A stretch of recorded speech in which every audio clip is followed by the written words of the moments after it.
You see it every day. A finfluencer in a rented jet, promising you 110s returns on a cryptocurrency with a cartoon dog on it. A political tweet, built on an obvious lie, rocketing past 1 million likes.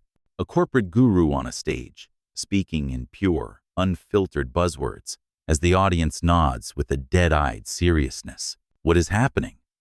Why, in the age of limitless information, does it feel like ignorance has become a superpower? The philosopher Machiavelli saw the seeds of this 500 years ago, immense power of seeming overbeing. But today, that seed has grown into a forest. It's a system, supercharged by technology, and it has a name: functional stupidity. Now, let's be perfectly clear.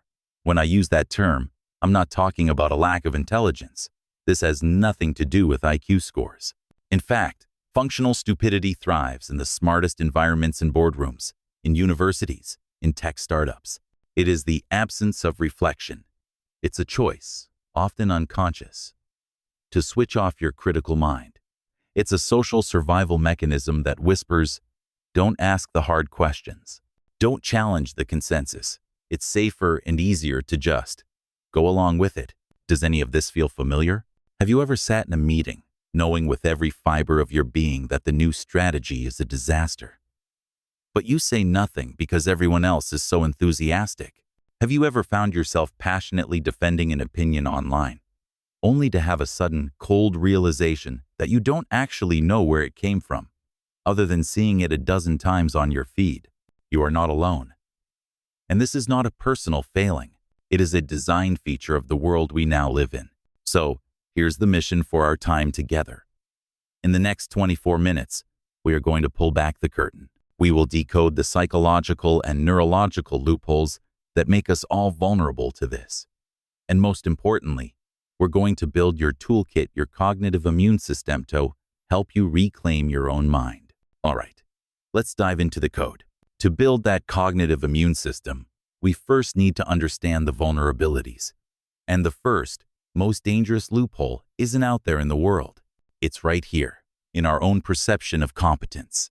You've probably heard of the Dunning-Kruger effect, the cognitive bias, where people with low ability at a task overestimate their ability. It's a classic psychology finding, but in the 21st century, this isn't just a quirky bias you read about. It has become the core engine of the entire influencer economy. Think about it. On platforms like TikTok, X, or Instagram, confidence is the currency. The algorithm doesn't reward nuance. It rewards certainty. It doesn't promote accuracy. It promotes audacity. Let's take the explosion of finfluencers. Remember 2021, the height of the crypto boom? Armies of self-proclaimed gurus appeared overnight. Let's think of a typical one. We'll call him Crypto Chad. Chad didn't have a degree in finance. He had no track record of market analysis. But what he did have was a rented Lamborghini, a confident smile, and an unshakable, booming certainty. He wasn't selling a financial strategy. He was selling a dream. He promised his young followers they wouldn't just get rich.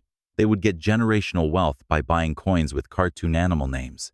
Now, at the same time, there were actual, qualified financial analysts, the boring ones. And what did they say?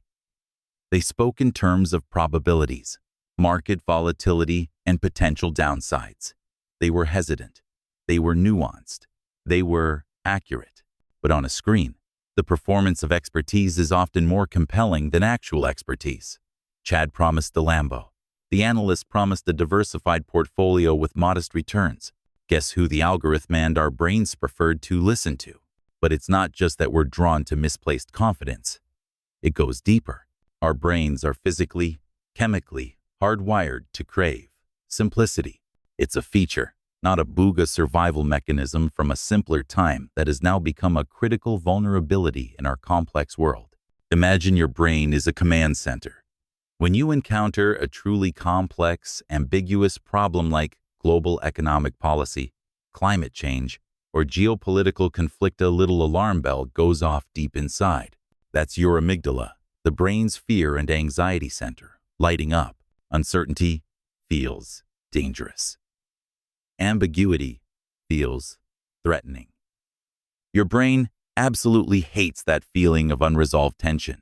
Now in walks a leader, an influencer, a talking head on the news who says, "It's simple. Forget all that noise.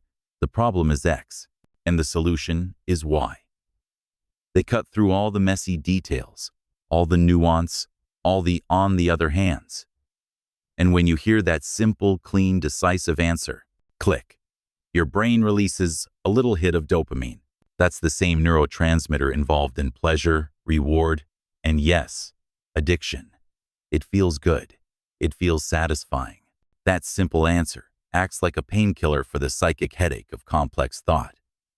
We are literally getting a chemical reward for accepting a simple explanation, regardless of whether or not it's true.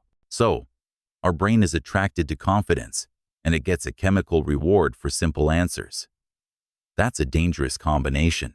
But there's a third, and perhaps most powerful mechanism that locks us into these beliefs. A fundamental bug in our mental software called confirmation bias. Put simply, we don't navigate the world like scientists, objectively gathering data to find the truth. We navigate it like lawyers, building a case for a conclusion we've already reached. Your mind isn't a search engine for facts. It's a search engine for support. It actively seeks out any piece of information that confirms your existing worldview, and it cleverly ignores, discredits, or reinterprets anything that challenges it. And the algorithms that run our digital lives, they are the most efficient confirmation bias machines ever invented. They learn what you believe, what you fear, what you desire, and then they build a comfortable, personalized reality just for you, feeding you an endless buffet of content that proves you were right all along.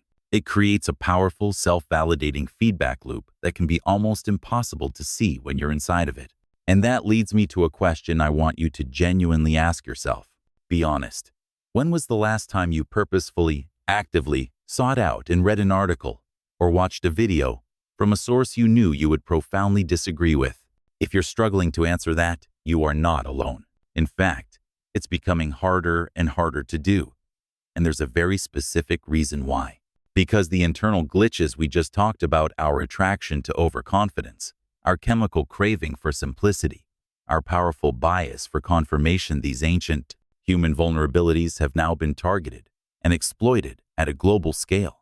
They are being amplified by an external force that, in many ways, knows you better than you know yourself. The algorithm. The primary goal of a social media platform is not truth. It's not education. It's not to foster healthy civic discourse. Its one and only goal is engagement. The platform's survival depends on keeping your eyeballs on their screen for as long as humanly possible. And what have they learned is the most effective way to do that. To never make you feel uncomfortable. To never seriously challenge your worldview. The algorithm is a masterful, invisible butler whose only job is to make you happy. It watches what you click, what you share, what you pause on for even a fraction of a second. And its simple, ruthless directive is, give them more of that. It doesn't want to show you the other side of an argument. The other side is cognitively difficult. The other side might make you angry. The other side might make you log off. And that is bad for business. So what starts as a personalized feed quickly becomes a personalized prison. It's the infamous echo chamber or filter bubble. Your reality becomes warped, not by force, but by a gentle, constant, imperceptible curation. You start to believe that your niche opinion is actually the mainstream consensus because it's literally all you see. Dissenting voices aren't just wrong, they become invisible. Complex problems become simple, not because they are, but because all the complexity has been quietly filtered out of your reality. Your entire feed becomes a perfect, self-reflecting mirror of your own beliefs, and the beliefs of those just like you, often getting more and more entrenched over time. So the algorithm traps us in these comfortable feedback loops as individuals. But this exact same dynamic plays out in the physical world, scaling up from our screens to our workplaces, creating the perfect environment for a phenomenon Machiavelli observed centuries ago. Incompetent leaders will always surround themselves with people even more incompetent. Why? It's the same principle as the algorithm. A truly competent, critical thinking subordinate is a threat to an insecure leader. They ask the hard questions. They point out the flaws in the plan. They represent that uncomfortable other side that the leader, just like the algorithm, desperately wants to filter out. The leader's own confirmation bias goes into overdrive. They don't hire the best person for the job. They hire the person who best confirms their own genius. They build a human filter bubble. You don't have to look far for the case studies. Think of the spectacular, almost theatrical implosion of WeWork. The founder, Adam Neumann, was a master of the confident, simple narrative. He wasn't just renting office space, he was elevating the world's consciousness. He created an intoxicating reality distortion field around himself. And what happened to those inside the company who tried to introduce nuance or point to the disastrous financial realities? They were pushed out. They were labeled as not getting it. He surrounded himself with believers, with followers, with people who would only echo his own grand vision back to him. That is functional stupidity at the organizational level. The entire company became a real-life echo chamber, a cult of personality, shielded from reality. And when it finally collided with the outside world, with the hard numbers of an IPO filing the entire structure shattered, this is the dangerous synergy of our modern age.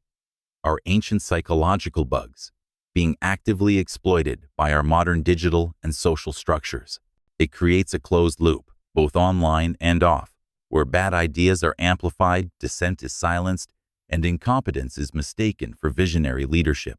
And this closed loop, this synergy between our flawed psychology and our flawless technology, isn't just an abstract concept. It has real, tangible, and devastating consequences. It's not just changing what we see on our phones. It's fundamentally rewiring the very foundation of our society. It begins with the erosion of one single vital element: trust. A healthy, functioning society runs on a shared understanding of reality, and that understanding is built on a bedrock of trust. Trust in our institutions, trust in expertise, and most basically, trust in each other. But what happens to that bedrock when the information ecosystem we all live in is commercially engineered to amplify the loudest, most confident, most emotionally extreme voices, regardless of their connection to the truth? The bedrock cracks. The predictable result is that we stop trusting anything. When a scientist who has dedicated their entire life to studying virology is given the same, or even less, weight on your social media feed as a random podcaster with a YouTube degree in conspiracy theories, trust in the scientific method itself begins to erode. When trained journalists who are bound by ethical standards of verification are drowned out by a tsunami of emotionally manipulative, rage-bait headlines and outright disinformation, trust in the press, the supposed fourth estate, evaporates into cynicism. When our leaders are increasingly selected not for their wisdom, integrity, or grasp of complex policy, but for their ability to deliver the most simplistic, emotionally satisfying, and algorithm-friendly sound bites, trust in the very idea of governance collapses. And this decay of trust doesn't stop at the institutional level. It trickles down into our daily lives. We begin to look at our neighbors, our colleagues, even our family members who we know live in different filter bubbles, and we see them not as people with different opinions, but as delusional, misinformed, or even malicious actors. The social fabric itself begins to unravel, thread by thread, and when that trust is completely gone, something else dies along with it, the very possibility of genuine debate. Meaningful debate requires a shared set of facts, or at least a shared respect for the process of finding facts. But the filter bubble dissolves that common ground. We are no longer even arguing from the same page. We are arguing from different libraries, located in different universes. We aren't just disagreeing on the best solutions anymore. We are disagreeing on the fundamental nature of the problems themselves. In this new reality, communication stops being a bridge to find understanding, and it becomes a weapon to score points for our team. We're not talking to each other anymore. We are shouting at each other from behind the invisible, algorithmic walls that have been meticulously built around us. And in this environment, the noble art of compromise dies. Compromise isn't seen as a mature path towards progress for the greater good. It's seen as treason. It's seen as selling out to the enemy. To even listen to the other side is to legitimize their false reality. The algorithm has taught us that the world is a simple binary, us versus them, the enlightened versus the ignorant, good versus evil. And in a holy war, there is no middle ground. This is the end game of functional stupidity at a societal scale. A world of distrustful, isolated individuals trapped in our own curated realities, unable to solve our most complex and urgent problems because we can no longer even agree on what is real. It's a bleak picture. And if we don't consciously decide to change course, it is our default future. That bleak picture, that is our default future, but it is not our destiny. It can feel overwhelming. It can feel like we are just passive victims of our own psychology or helpless pawns in the grand algorithmic game. But we are not. The very act of understanding these systems is the first step toward defeating them. We can fight back. We can consciously decide to change course. We can build what I call a cognitive immune system. And it starts right now, with you. Your body's immune system works by learning to recognize dangerous pathogens and developing defenses to neutralize them. Your cognitive immune system works in exactly the same way. It's about training yourself to recognize manipulative, low-quality, or toxic information, and then developing the mental habits to disarm it before it infects your thinking. It's time to upgrade your brain's software. Here are 3 practical updates you can install today at the personal level. First, practice what technologists call information hygiene. Asterisk. You need to treat your information diet exactly like you treat your food diet. You wouldn't shovel literal garbage into your mouth for every meal. So why do we mindlessly scroll through information garbage for hours every day? This requires conscious effort. Go through your feeds and be ruthless. Unfollow the accounts that consistently make you feel angry, anxious, or smug without ever actually making you smarter. Mute the outrage merchants. But subtraction isn't enough. You also have to add. Actively seek out sources that challenge your assumptions.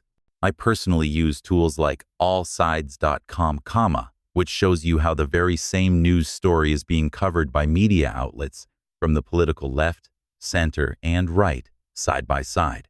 The first time you see it, it can be jarring. It feels like looking at 3 different realities. But that feeling is good. It's the feeling of your brain stretching. It is essential mental exercise. Second, and this one might be the hardest, learn to embrace the profound discomfort of not knowing. Asterisk. Our culture teaches us that having a strong, instant opinion is a sign of intelligence. It is not. More often than not, it's a sign of a lazy mind. The next time you're confronted with a complex topic, a new scientific breakthrough, a foreign policy crisis, and you feel that wave of confusion and uncertainty, I want you to stop and celebrate it. Seriously, that discomfort is the feeling of your brain actually working. It is the feeling of resisting a simple and likely wrong answer. And in that moment of discomfort, I want you to practice saying the most powerful and intelligent sentence in the English language. I don't know enough about this to have a strong opinion yet. That sentence is not a weakness. It is a shield. It is a superpower against manipulation. And third, before you share anything online, especially if it makes you feel a powerful emotion like outrage or a sense of righteousness, deploy the asterisk 5 wise rule. Asterisk. It's a simple technique from engineering, and it's incredibly effective. Before you hit that share button, just pause and ask yourself why. 5 times. Why am I sharing this? Because it's important. Asterisk. Why is it important? Because it shows how wrong the other side is. Asterisk. Why do I feel the need to show how wrong they are? Because their ideas are dangerous. Asterisk. Why specifically are their ideas dangerous? Because I saw someone I respect say they were. Asterisk. Why did that person say it?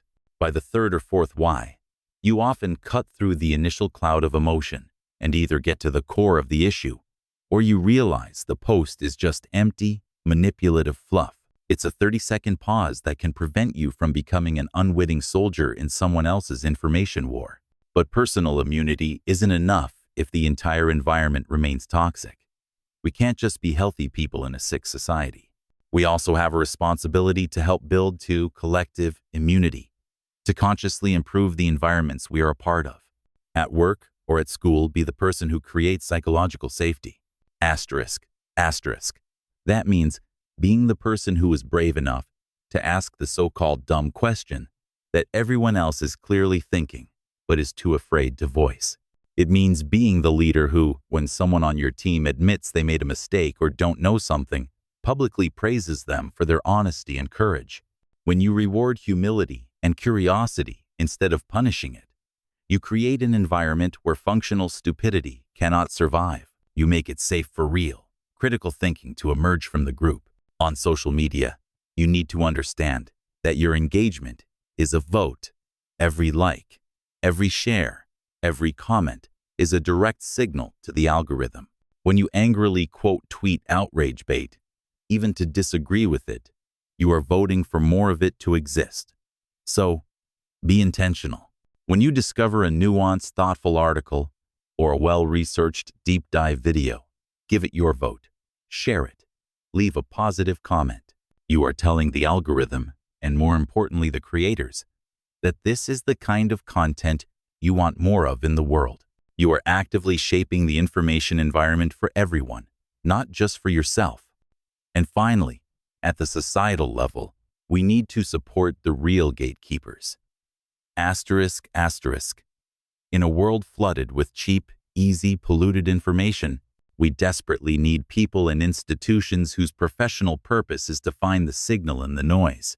This means supporting independent, ethical journalism. If you can, pay for a subscription. It means listening to the consensus of the global scientific community on scientific issues. It means valuing the work of teachers and librarians and academics. These are not elites to be torn down. They are the professional immune cells of a healthy, thinking society, and they need our support now more than ever. All of these actions, from our personal mental habits to our public and financial support, bring us back to the central truth of our new reality. 500 years ago, Machiavelli exposed the ruthless game of power as it was played in the stone castles and whispered corridors of princes. Today, the game is exactly the same, but the castle is everywhere. The playing field is in the palm of your hand. The battleground is for your attention. And every single one of us are players, whether we choose to be or not. And the essential conflict in this new, global game is not what we think it is. It's not a simple war between intelligence and stupidity. The fight against functional stupidity is the fight of curiosity against certainty. It is the fight of humility against arrogance. It is the fight of having the courage to say, "I don't know," against the seductive comfort of a simple, easy, and ultimately hollow answer. And that is a battle every single one of us is fighting, every single day. So I'll leave you with 2 invitations. First, in the comments below, share a story about a time you genuinely changed your mind on an important topic. Your story is a powerful antidote to cynicism and can inspire someone else. And second, if this video made you think, consider sharing it, because building our collective cognitive immunity isn't something one person can do alone. It requires a network. Thank you for decoding with me.